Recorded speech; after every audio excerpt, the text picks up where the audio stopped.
Insyaallah malam ini kita akan mentadabburi kisah yang sudah sering dibacakan ayatnya oleh para imam di solat-solat jahriyah, yaitu kisah pembunuhan antara dua anak Adam alaihissalam yang Allah ceritakan di dalam surah Al-Ma'idah ayat yang ke-27 sampai 31. Sebelum kita membahas kisah dan pelajaran yang bisa dipetik, kita dengarkan terlebih dahulu bacaan surah Al-Ma'idah ayat 27 sampai 31.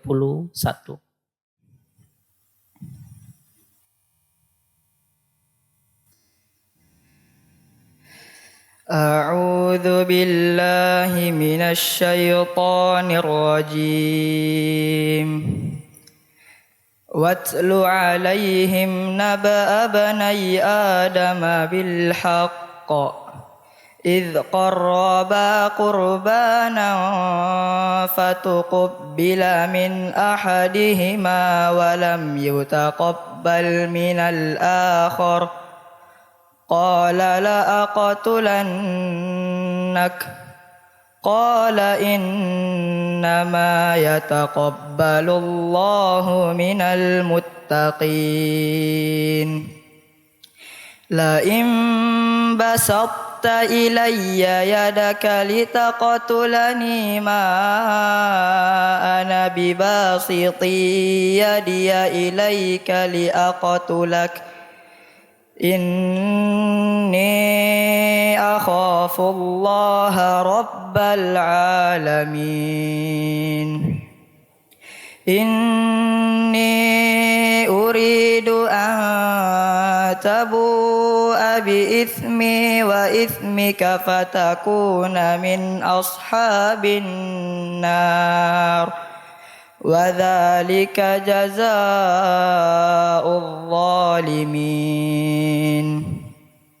فطوعت له نفسه قتل أخيه فقتله فأصبح من الخاسرين فبعث الله غرابا يبحث في الأرض ليريه كيف يواري سوءة أخيه قال يا ويلتى أعجزت أن أكون مثل هذا الغراب فأواري سوءة أخي فأصبح من النادمين. Baik, di dalam surah Al-Ma'idah ayat ke-27 sampai ke-31 Allah Subhanahu wa taala menceritakan tentang kisah pembunuhan anak Adam oleh anak Adam yang lain. Para ahli tafsir itu telah sepakat menjelaskan bahwa Hawa, istri dari Nabi Adam alaihissalam, setiap kali hamil dia selalu melahirkan anak kembar laki-laki dan perempuan. Yang pertama, menurut riwayat namanya Qabil, dan saudari kembarnya bernama Iklima. Qabil dan Iklima. Sementara adiknya yang juga kembar bernama Habil dan Lubada. Bernama Habil dan Lubada. Berdasarkan riwayat yang sanadnya sampai kepada sahabat, kalau kondisi fisik Habil itu lebih tinggi, lebih tegap dan lebih tampan dibandingkan Qabil. Sementara untuk dua putri Adam alaihissalam, Iklimah, saudari dari Qabil, saudari kembar Qabil, itu lebih cantik dibandingkan adiknya Lubada. Kemudian datang perintah Allah Subhanahu wa taala untuk menikah silangkan dua anak dari Nabi Adam dengan dua yang lainnya.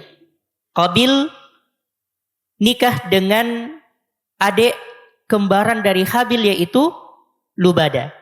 Sementara Habil atas perintah Allah itu dinikahkan dengan Iklimah, ya, saudari kembar dari Qabil. Nah, permasalahannya ada di situ. Sebab kenapa? Sebab Iklimah itu jauh lebih cantik dibandingkan Lubada, sehingga Qabil tidak mau dan menolak keputusan itu.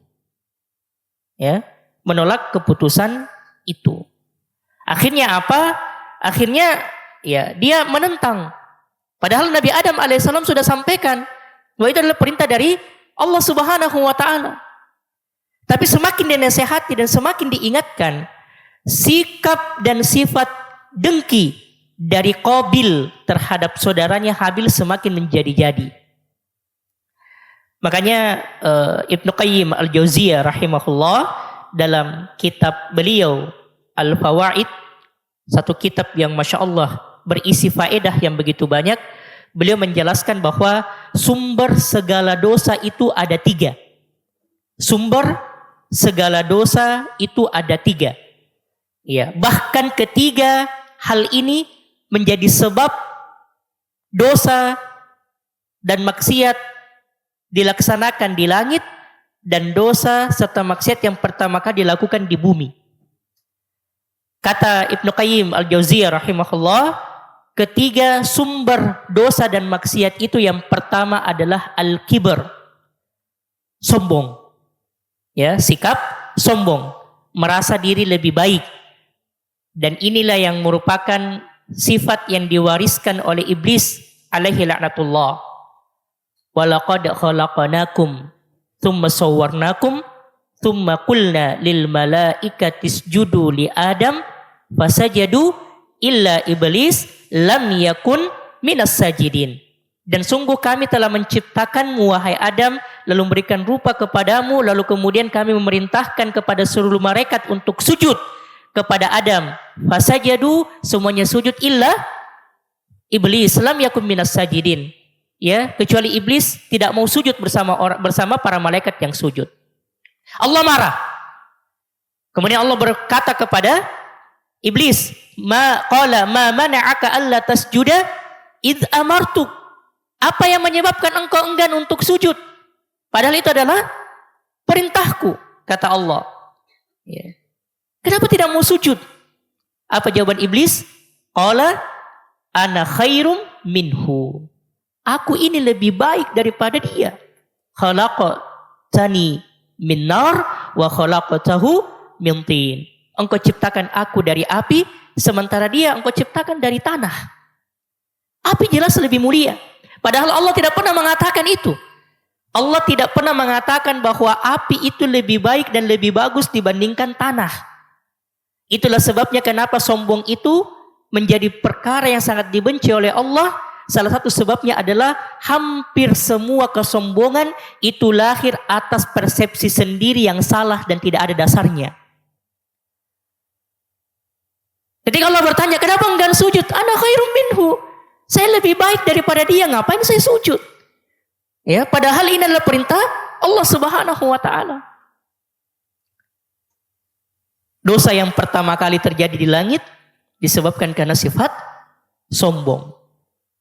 Ya. Dan Ibnu Qayyim Al-Jauziyah mengatakan, ya, hampir semua dosa itu muaranya, sebabnya tiga hal, salah satunya adalah kesombongan. Ya. Nah, kakak kelas merasa dirinya, saya senior, ya, saya sudah kelas 3, ya, sewenang-wenang kepada adik kelas. Begitu ya? Tidak Masya Allah. Begitu, Hafiz. Tidak. Ya. Nah, merasa diri lebih baik. Makanya Aisyah radhiyallahu anha pernah ditanya mata yakunu rajulun musian. Kapan seseorang itu dikatakan sebagai musi, pelaku kekejian, seorang yang durjana, seorang pendosa. Ya, kemudian Aisyah menjawab pertanyaan tersebut mengatakan idza dhanna annahu muhsin, jika dia mengira dirinya telah baik. Merasa diri sudah baik, merasa diri sudah soleh, merasa diri sudah sempurna, merasa diri sudah layak masuk surga, merasa diri saya ini orang baik, saya ini orang soleh. Itu bagi Aisyah radhiyallahu anha sudah cukup dikatakan sebagai pendosa. Apalagi kalau merasa dirinya lebih baik dibandingkan orang lain. Maka sikap yang pertama harus kita hindari adalah sikap sombong. Yang kedua adalah tamak. Ya, sumber dari segala dosa hari ini adalah apa? Ketamakan. Ya. Selalu ingin menguasai dan mendapatkan segalanya, kata Ibnu Qayyim al-Jauziyah rahimahullah.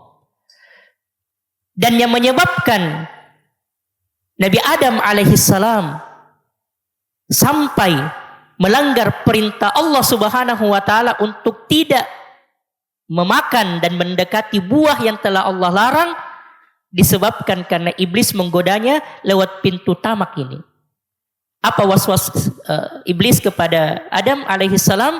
Qala ma nahakuma rabbukuma an hadhihi syajarah illa an takuna malakaini au takuna minal khalidin. Ya. Tidaklah Tuhanmu melarangmu berdua dari pohon ini kecuali kalau kau makan, iya, antakuna malakaini, pasti kau akan menjadi malaikat, atau engkau akan kekal selama-lamanya di surga. Karena keinginan untuk mendapatkan kenikmatan yang sempurna dan selama-lamanya di surga itulah akhirnya Nabi Adam alaihissalam melanggar perintah Allah Subhanahu wa taala. Yang menarik para asatizah yang dimuliakan oleh Allah, ada sebuah kalimat dari kitab yang saya lupa judulnya apa. Kitab dari karangan Syekh Utsaimin rahimahullah. Beliau kemudian mengatakan, mari coba kita belajar dari kisah Nabi Adam alaihissalam, bahwa beliau hanya cukup melakukan satu dosa, cukup melakukan satu maksiat, lalu kemudian Allah mengeluarkannya dari surga. Lalu bagaimana mungkin kita ini yang hampir tiap harinya melakukan dosa lalu merasa aman bisa masuk surga? Ya. Syekh Utsaimin rahimahullah mengingatkan kita, ya, bahwa Nabi Adam alaihissalam cukup dengan satu dosa yang ia lakukan, itu kemudian Allah hukum dikeluarkan dari surga. Lalu bagaimana mungkin kita ini yang dosanya hampir tiap hari dilakukan, ya, bahkan setiap saatnya, ya, ada saja maksiat dan kedurhakaan yang kita lakukan kepada Allah, tapi kita merasa aman untuk bisa masuk surga. Pentingnya untuk banyak-banyak muhasabah. Dan kata Ibnu Qayyim al-Jauziyah rahimahullah, sebab atau akar dosa yang ketiga adalah al-hasad. Hasad, dengki, iri hati. Dan inilah yang kemudian ada pada Qabil, anak dari salah satu anak dari Nabi Adam alaihissalam. Ketika melihat bahwa ternyata Allah menakdirkan Habil saudaranya harus mendapatkan Iklimah saudari kembarnya, padahal Iklimah lebih cantik dan dia merasa harusnya saya yang lebih layak untuk mendapatkan Iklimah itu. Nabi Adam alaihissalam tampil sebagai seorang ayah, memberikan wejangan dan nasihat kepada anaknya.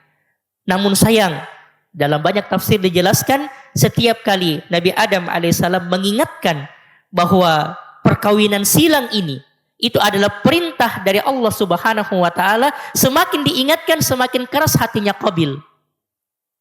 Semakin dinasehati semakin keras hatinya.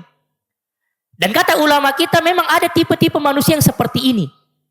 Ya. Apa itu? Ketika dia semakin dinasehati, dia semakin tidak mau mendengar.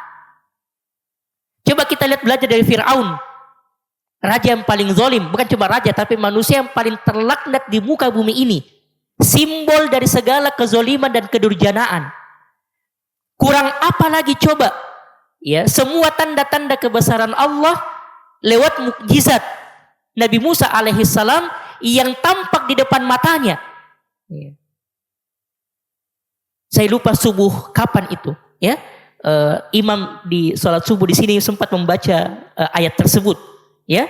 Ketika Allah mengirimkan kepada Firaun, ya, ada katak, ya, ada angin tofan dan banyak, ya. Apakah Firaun kemudian beriman kepada Allah? Tidak, ya, ya.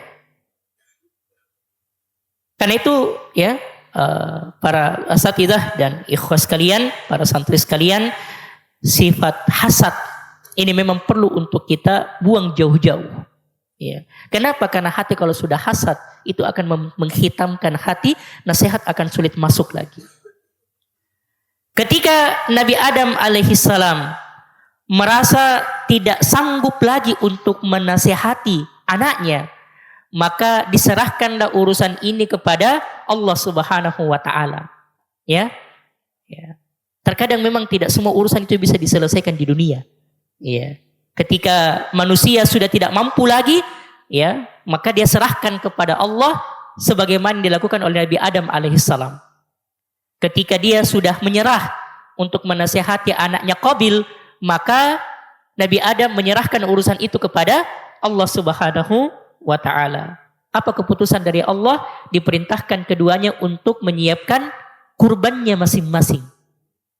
Qabil dalam riwayat dijelaskan diberikan tugas oleh Nabi Adam alaihissalam sebagai petani. Ya, ya. Dia bekerja untuk membuka ladang, ya, merawat tumbuh-tumbuhan, tanam-tanaman, sayur-sayuran yang dipakai untuk makan.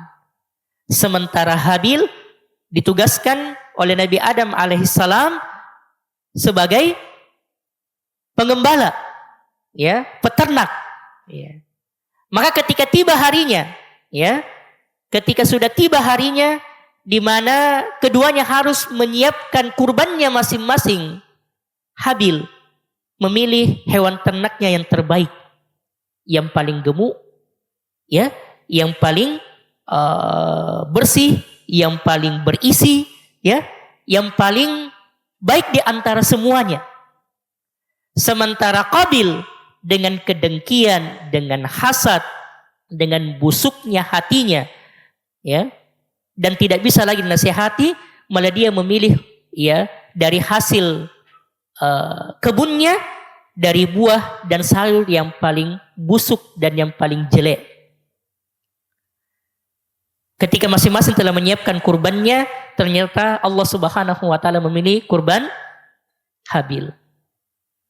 Ya. Dan memang seperti itulah adanya, ya, bahwa Allah Subhanahu wa taala memang hanya menerima sesuatu yang terbaik, persembahan yang terbaik dari hambanya. Qala innama yataqabbalullahu minal muttaqin. Ya, Allah itu hanya menerima persembahan dari orang-orang yang bertakwa saja. Sebelum kita lanjut pelajaran kedua yang penting para ikhwah dan asatidzah, bahwa untuk Allah Subhanahu wa taala harusnya kita memberikan yang terbaik dari segala yang kita miliki dan kita mampu. Ini bukan hanya sekedar kurban saja, Faiza. Wuduk dulu, Faiza. Ya. Baik. Ini bukan hanya sekedar kurban saja, tapi segala hal. Israq dengan segala sesuatu yang berkaitan dengan Allah, itu kita harus berikan yang terbaik. Dalam urusan ibadah kepada Allah, harusnya kita berikan yang terbaik. Ya. Ya. Ketika kita sudah tahu, ya, bahwa waktu sholat sudah semakin dekat, bersegera menyiapkan itu dan jangan menunda-nundanya. Ya, kita belajar dari sabda Rasulullah Sallallahu Alaihi Wasallam bahwa seandainya bisa diundi itu untuk saf yang pertama, gitu ya, maka ya undi saja supaya bisa kita dapat. Ya. Para sahabat bersegera dalam urusan zakat, urusan sedekah. Ya. Bukan hanya sekedar sisa-sisa uang kecil kita saja, tapi dari harta yang terbaik yang kita miliki. Dan apapun itu, Bila itu berkaitan dengan Allah Subhanahu wa taala, maka berikanlah yang terbaik dari yang kita bisa. Ketika menghafalkan kitabnya, para santri, para hufaz, Masya Allah. Ketika kita mulai menghafalkan Al-Quran, menghafalkan kitabullah, kitab Allah Subhanahu wa ta'ala, maka berikan potensi yang terbaik yang kita bisa. Jangan mengatakan tidak bisa, memang saya begini, memang saya kemampuanku lah. Ya. Kalau ini berkaitan dengan Allah, taki berikan yang terbaik. Ya. Karena Allah menginginkan itu. Ya. Dan Allah hanya menerima sesuatu yang betul-betul tulus dari hati hambanya yang bertakwa. Bukan hanya sekedar menggugurkan kewajiban. Iya. Kenapa kurban dan persembahan dari Qabil itu ditolak? Disebabkan karena hanya diperintahkan untuk menyiapkan, dia disiapkan saja. Hanya sekedar disiapkan, dipilih yang paling buruk lagi. Iya. Kenapa dalam sholat berjamaah pahala saf di depan lebih utama, lebih banyak dibandingkan saf yang di belakang? Karena Allah menginginkan yang terbaik di antara orang-orang yang sholat itu. Siapa yang bersegera, ya, siapa yang kemudian tidak menunda, siapa di antara mereka yang bersungguh-sungguh memenuhi panggilan Allah Subhanahu wa taala. Sekali lagi, bila itu berkaitan dengan Allah Subhanahu wa taala, maka berikanlah yang terbaik. Ya. Berikanlah yang terbaik dari apa yang kita miliki, apa yang kita mampu. Belajar dari persembahan Qabil dan Habil ini. Ketika Allah Subhanahu wa taala memilih untuk menerima kurban daripada Habil dan menolak kurban dari Qabil, apa kata Qabil kepada saudaranya? Qala la aqtulannak.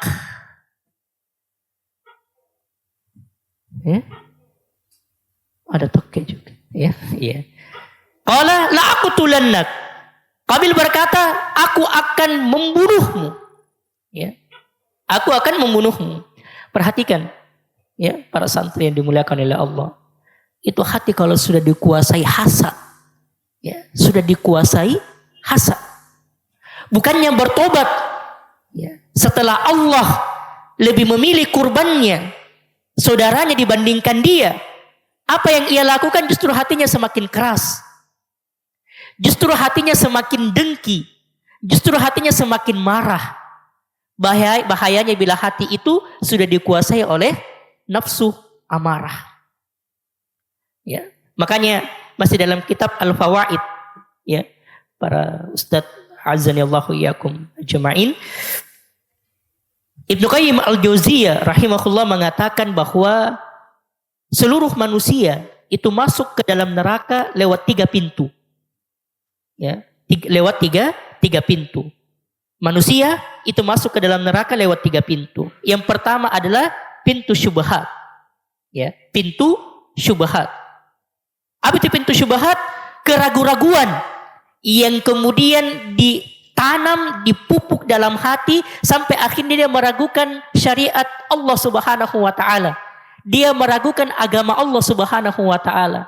Dia enggan untuk melaksanakan dan taat terhadap perintah Allah Subhanahu wa taala, bahkan dengan entengnya menjalankan dan melaksanakan semua yang Allah larang, semua yang Allah haramkan. Allah sudah jelaskan hukumnya musik. Ya. Para ulama juga demikian adanya. Ya. Lalu kemudian dia ditanya, kenapa masih? Ya kan selama tidak apa istilahnya lagi tuh Jack, saya lupa. Selama tidak kenapa saya tiba-tiba lupa ini? Selama tidak, waduh, bantu ingatkan saya dulu. Bukan, selama tidak apa Ustaz Siddiq? Kenapa tiba-tiba saya blank? Iya. Apalagi Isyam? Lupa saya Isyam.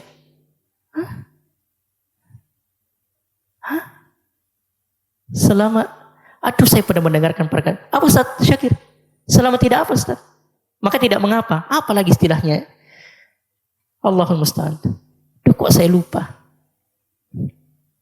Selama tidak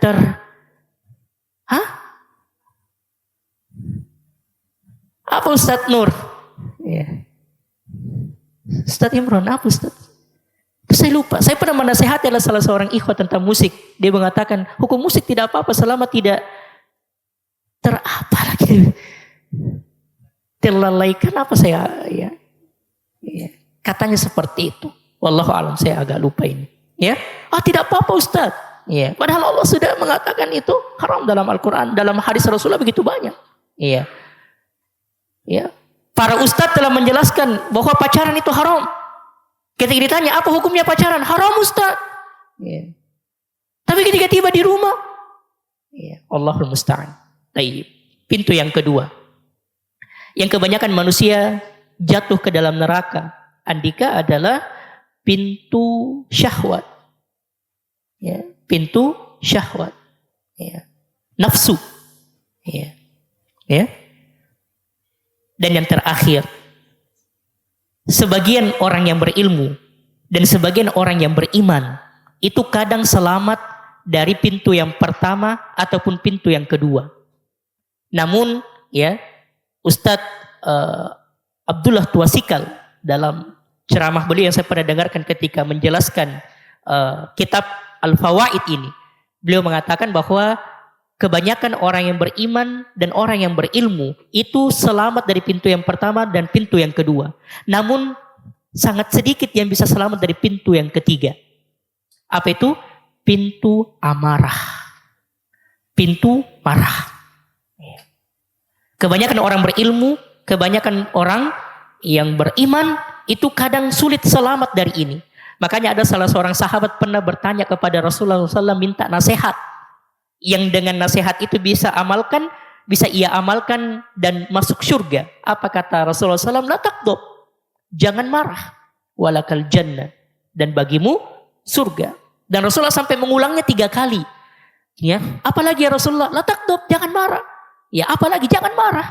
Ya, intinya kalau masuk surga kata Rasulullah jangan marah. Ya, kenapa? Ya, jamaah dimuliakan oleh Allah Subhanahu wa taala. Sebab pintu ketiga inilah yang kebanyakan manusia itu kadang tidak sadar. Ya. Hatta orang yang berilmu sekalipun, hatta penghafal Quran sekalipun, ya. Kita belajar dari anak Nabi Adam alaihissalam ini.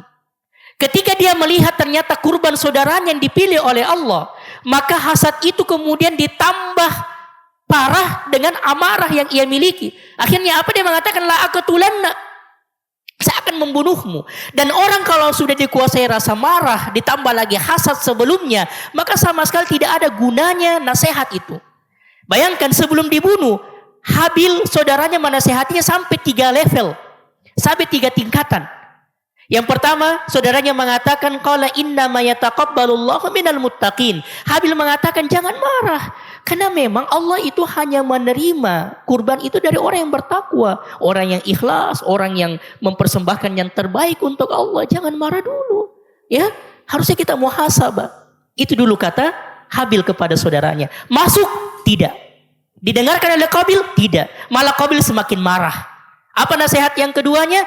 Ya, nasihat yang kedua oleh Habil kepada saudaranya dari selanjutnya kita percepat adalah kalau engkau membunuhku, maka aku akan tidak membunuhmu, aku tidak akan melawanmu. Iya. Ya? Iya. Aku tidak akan melawan. Ya, aku tidak akan menggerakkan tanganku untuk membunuhmu. Maksudnya adalah kita ini masih saudara. Harusnya kita tidak melakukan itu. Ya. Nasihat itu yang kedua. Masih didengar? Didengar tidak. Ternyata masih dikuasai amarah. Ya. Akhirnya nasihati lagi yang ketiga. Ya. Dan ini yang paling parah. Ya. Apa kata Habil? Ya. Beliau mengatakan ini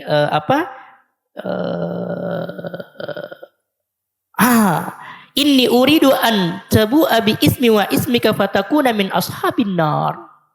Ya. Wa dzalika jazaa'ul zalimin. Kalau kau melakukan itu dengan membawa pulang nanti dosa ini, dosa membunuh ini, membunuhku, itu akan termasuk penghuni neraka. Dan demikianlah balasan bagi orang-orang yang zalim. Bayangkan yang pertama masih diingatkan dulu tentang Allah, ya. Yang kedua saya tidak ada niat jahat kepadamu, saya tidak akan melawan. Kita saudara ini. Yang ketiga diingatkan lagi tentang Allah. Diingatkan tentang neraka. Apakah tergerak hatinya? Tidak sama sekali. Ya, tidak sama sekali. Makanya ya Ibnu Qayyim al-Jauziyah masih dalam kitab Al-Fawaid itu mengatakan, siapa yang kemudian diselamatkan dari sikap dan sifat amarah, ya, maka sungguh dia telah selamat dari segala bentuk kejelekan. Segala bentuk kejelekan. Kenapa? Karena orang kalau sudah dikuasai amarah, ya, para ustadz dan santun dimuliakan oleh Allah, maka dia kehilangan dirinya sendiri. Dia akan menjadi orang lain, bukan dirinya. Iya. Kata-kata yang keluar dari lisannya, iya, itu sudah tidak bisa terkontrol, ya. Perbuatan yang ia lakukan, bahkan benda-benda yang tidak bersalah pun menjadi korbannya. Bahkan orang-orang yang tidak melakukan kesalahan kepadanya itu menjadi korbannya. Ya. Dan coba lihat apa yang kemudian Allah hukumkan kepada Nabi Adam gara-gara amarahnya itu. Dengarkan baik-baik, ya. Dalam hadits riwayat Bukhari, ya, dengarkan baik-baik para santun dimuliakan oleh Allah supaya kita bisa melatih amarah kita.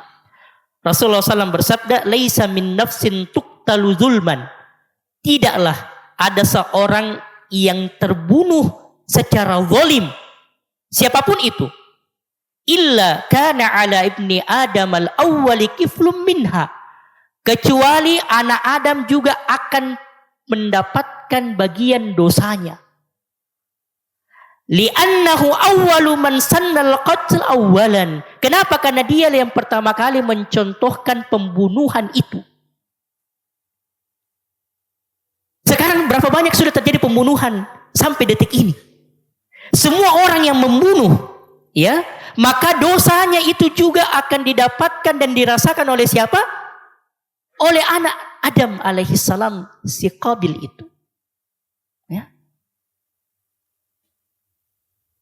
Maka sungguh sangat benar, ya, asatidzah dan ikhwan dimuliakan oleh Allah, bahwa Rasulullah ketika dimintai nasihat oleh sahabatnya sebuah amalan yang apabila ia kerjakan amalan itu memasukkannya ke surga, maka Rasulullah mengatakan, la taqdu, jangan marah.